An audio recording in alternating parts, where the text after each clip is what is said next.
Hi everyone! In this guide, I'll show you how to fix Zepto Wallet Cash not working.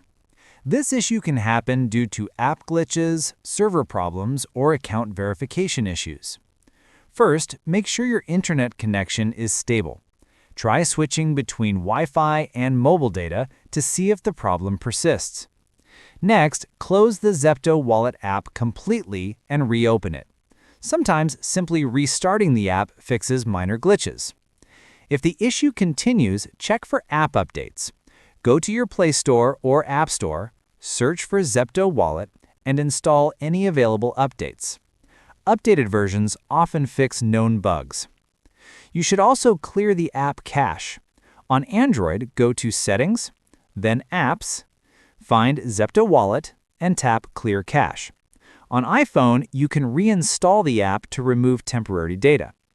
Another common fix is verifying your account information.